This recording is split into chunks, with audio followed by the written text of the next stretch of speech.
go have some fun.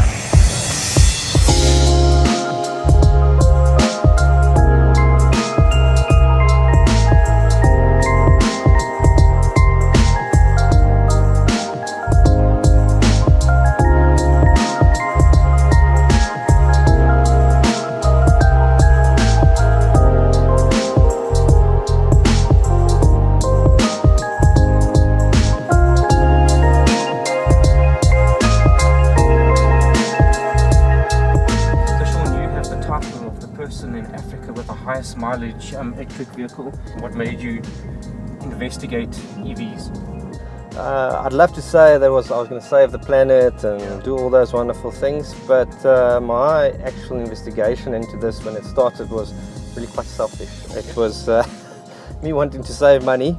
I was skeptical at first. I did quite a bit of homework, took a long time to make the purchase decision. Okay. Yeah. The story I'm telling people now most of the time is not that story. Yeah. It's actually the experience. How nice is it to drive it? In the future, our children won't be driving petrol cars. It's a no-brainer unless you do supercar type stuff. Sure. Where there's a place for those type of petrol engines. Yes, and they'll exist for a very specific purpose. Just talking about being new to the market or having your first electric car, I find when I started driving this car that you've really got to think about things differently.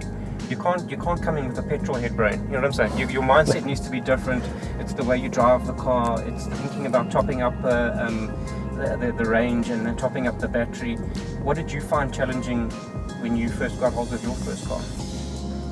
Look, so I think it's exactly that. When you get an electric vehicle, you do need to change because the typical mindset of petrol is you drive to empty and then you fill up. So the first thing you need to understand is that whenever there's a chance to plug in, you top up. I do a bit of research about where chargers are. So I would choose malls and locations which have chargers.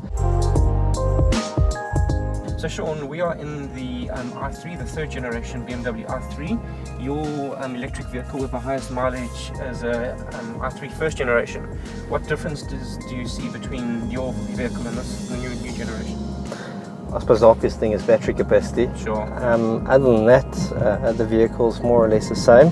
There's no difference in how you experience the drive. The newer generation can do double the distance than the first generation.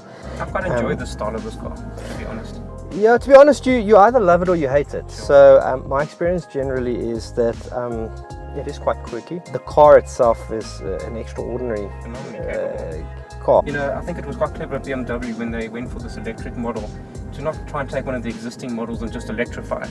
Yes. Come up with a new shape and a new model variant in their lineup. And I think it helps you to understand that if you're going to buy one of these cars, one of these electric cars, you need to have a new mindset. You're going to change your mindset. They built a car which was not really like any of the other cars. Yeah. It's quite daring, exactly because it's got a polarizing view in terms of love-hate. Yeah. But that design has major benefits. Tell me then, on the i3, thing you really don't like about it? My pet hate is the cup holders in the middle at the back. It makes the difference between a 4 and a 5-seater. If that's the comment that comes from the man with the highest mileage electric vehicle on the continent, then I think they're not doing too badly.